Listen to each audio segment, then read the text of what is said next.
Hello beautiful people, সবাই কেমন আছো? আবারও চলে এসেছি নতুন একটা মাখা নিয়ে, অর্থাৎ বড়ই মাখা।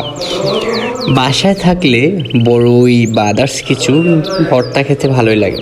তো সামনে যেহেতু রমজান মাস, তো ভাবলাম যা খাওয়ার এখনই খেয়ে নিই, পরে আর খাওয়া যাবে না। তো সেই জন্য বড়ই নিয়ে দেখো গুড় ছেঁচতে শুরু করে দিলাম। প্রথমে বড়ইগুলোকে ভালো করে ছেঁচে তার মধ্যে ধনেপাতা, অনেকগুলো ধনেপাতা দিলাম। ধনেপাতা দিয়ে আবার ছেঁচা শুরু করে দিলাম। ছেঁচতে তারপরে আমি এর মধ্যে দিয়ে দিলাম হচ্ছে গিয়ে তোমার কাঁচামরিচ দিয়ে আবার ছেঁচা, মানে এক একটা আইটেম দিয়েই আবার ছেঁচি। তারপর দিয়ে দিচ্ছি হচ্ছে গিয়ে লবণটা দেখতে কীরকম লাগছে। তারপর দিয়ে দিচ্ছি আমি মরিচ গুঁড়ো দিয়ে তারপর আবার কিছু বড় আবার ছেঁচতে শুরু করলাম। ছেঁচতে কি যে একটা শব্দ করতেছিল, ওয়াও! এই শব্দটা শুনলে যে কোনো কেউ পাগল হয়ে যাবে।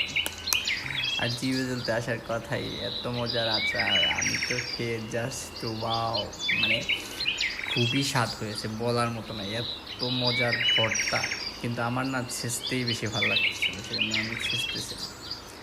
উফ, এই দেখো আমি হাতাইয়া, হারে কি মজা! এগুলো যদি জিভে জল না চলে, সেই দেখো কি বলে, এই দেখো খেয়ে নিয়েছি, সেই স্বাদ, ওয়াও!